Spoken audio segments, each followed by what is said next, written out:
Friends, welcome to my channel है Noor cool take. आज का टॉपिक है टाइगन एसी जो इन्वर्टर में है 1 टन। अब ये देख सकते हैं, हमें कंप्लेंट आई थी कि इसमें F3 का एरर आ रहा है। अब इसके अंदर F3 का एरर आ रहा है तो हम क्या चेक करते हैं, पहले हम पैनल आगे ऊपर से चेक करते हैं इसकी डिस्प्ले या पीसीबी वगैरह, इसकी पीसीबी ऊपर की। तो चेक करके जैसे ही देखते हैं कि इसके अंदर जो कम्युनिकेशन का जो वायर होता है, ये येलो कलर वाला आप देख सकते हैं, ये लूज़ था तो हमने टाइट करके लगा दिया।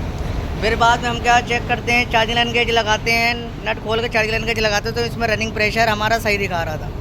उस कंडीशन में हमारी कूलिंग बिल्कुल भी नहीं कर रहा था, पाइप बिल्कुल भी चिल्ड नहीं हो रहे थे। ठीक है, फिर हम आगे क्या करते हैं, इसके अंदर नीचे से जाते हैं। पहले तो हम इसी गैस को इसी को ऑफ करके MCB को लीकेज वगैरह चेक कर लेते हैं। तो हमारा इस कंडीशन में लीकेज वगैरह सही था, कहीं से कोई दिक्कत नहीं थी और गैस का प्रेशर भी प्रॉपर अपना 130 से 120 था।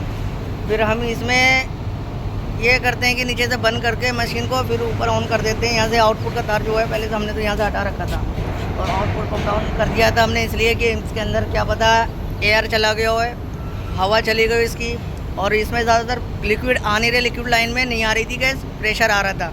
तो हम क्या करते हैं, इसके अंदर इसकी पम्प डाउन तो कर ही ली थी, फिर इसमें प्रेशर छोड़ देते हैं इसी का, गैस का लीकेज चेक करने के लिए लीकेज चेक कर लिया था, सही था।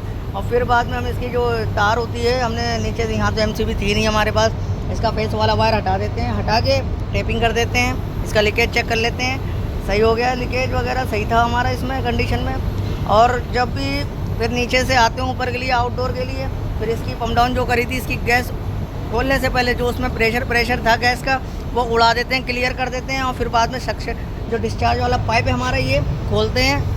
इसको खोलने के बाद में इसका लाइन आती है, फिर इसको सेल्फ वैक्यूम कर देते हैं। सेल्फ वैक्यूम कर इतना प्रेशर उड़ा देते हैं, इसका लिक्विड में आ ही नहीं रहा था जो हमारा इसमें गैस का प्रेशर। तो उड़ाने के बाद में थोड़ा बहुत उड़ा दिया और बाकी इसमें रहने दिया। फिर हमने क्या करते हैं, हमारे पास गैस का सिलेंडर लाए थे जिसमें 1.5 किलो गैस लेकर आए थे हम। अब इसको क्या करते हैं, हम सिलेंडर को उल्टा रख के गैस का सिलेंडर खोल लेना है, यहाँ से वाल को बंद रखना है, फिर एयर इसकी निकाल देना है गैस के सिलेंडर से जो इसमें चार्जिंग लाइन कसी हुई है। तो लिक्विड लाइन में हमने इसका एरर हटा दिया। एरर हटाने के बाद में हम इसका उल्टा करके सिलेंडर को, और जो इसमें कम बैक आ रहा था, इसको एसी को ऑन करवा दिया था हमने। तो इसमें कूलिंग ज़रा सी भी नहीं आ रही थी, तो हम पंपिंग इसकी डाउन करी हुई खोल दी थी, प्रॉपर इसके वाल खोल दिए थे। एसी ऑन होता है हमारा, कूलिंग बिल्कुल भी नहीं करता है। जो इसका डिस्चार्ज पाइप दे सकते हैं, बहुत ठंडा हो रहा था उस कंडीशन में। तो हम क्या करते हैं, लिक्विड लाइन में इसका प्रेशर होल्ड करते हैं, प्रेशर डालते हैं इसमें रनिंग मिलाने के लिए। पहले तो हमारी इसका जो आता है, ये प्लस में भागे जा रहा था, इसका प्रेशर जो है हाई हो गया, तो अब बिल्कुल ही नहीं आ रहा है। और अपना ये 140 रनिंग प्रेशर आ रहा है इसका। हमने इसमें गैस चार्ज कर दी है लिक्विड लाइन से। जो लिक्विड डालेंगे, लिक्विड इसकी एयर होती है, एयर से हमारी कूलिंग नहीं करता है एसी, और लिक्विड से ज़्यादा बढ़िया बेस्ट कूलिंग करता है। अब इसमें ये दिक्कत आ रही है कि पाइप तो हमारा चिल्ड कर रहा है ऊपर वाला, और ये हमारी जो 3/8 वाली जो लाइन है इसके 1 टन में है ना, तो ये 3/8 की जो लाइन है बहुत नॉर्मल हो रही है। अब इसमें ये दिक्कत है कि इसकी जो 1 टन की मशीन है, और इसमें जो पाइप दे रखा है कंपनी ने 3/8 का और क्वार्टर का, और इसमें पाइप लगा हुआ हमारा हाफ का।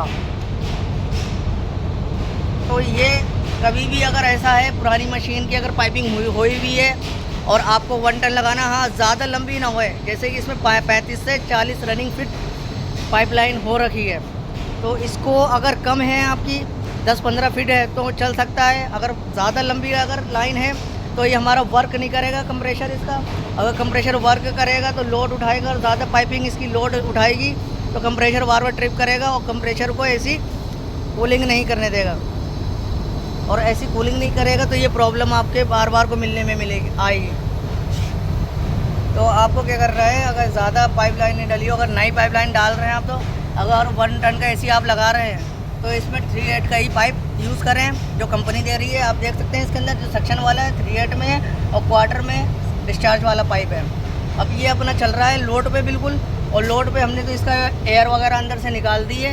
एयर निकालने के बाद में हमने इसको लिक्विड में लिक्विड में हमने लाइन डाली है। इसमें लिक्विड इसका जो गैस का होता है, इसमें इसका रनिंग प्रेशर R32 की जो गैस है, इसका रनिंग प्रेशर तो हमारा वही 120 से 130 होता है, वो हमारा प्रॉपर है 120 से 130। अब ये हमारा बढ़ रहा है धीरे धीरे। अब क्या है, ये लोड उठा रहा है, लेकिन कंटिन्यू जो चलना चाहिए इसको रनिंग में, वो नहीं चल पा रहा है, क्योंकि इसकी पाइपलाइन काफ़ी लंबी होने की वजह से इसको लोड नहीं ले पा रहा। अगर 3/8 की अगर लाइन इसमें पड़ी हुई होती तो हमारा बढ़िया तरीके से ये वर्क करता।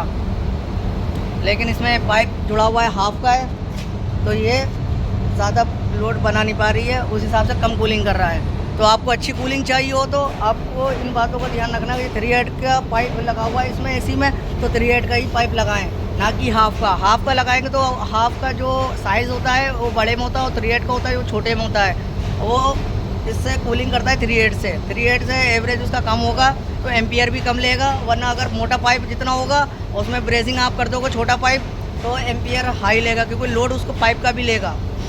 तो ये देख सकते हैं आप, हमने चार्ज करी थी गैस 120 से 130, अब ये देखते हैं हाई प्रेशर कितने हो गया, 150 से भी ऊपर चला गया है। अब ये कंप्रेसर ओवर हीट हो गए, जैसे ही ओवर हीट होगा ट्रिप कर जाएगा और गैस हमारी प्रॉपर ऊपर आ जाएगी, और जैसे ही नॉर्मल होगा कंप्रेसर हमारा डाउन होगा, वैसे ही फिर से ये अपनी गैस को उठा के फिर चलाएगा रनिंग में। थोड़ी देर बाद फिर जैसे हीट होगा वो ट्रिप कर जाएगा, फिर एरर शो जो भी होंगे एरर इसके वो आने लगेंगे इसके अंदर।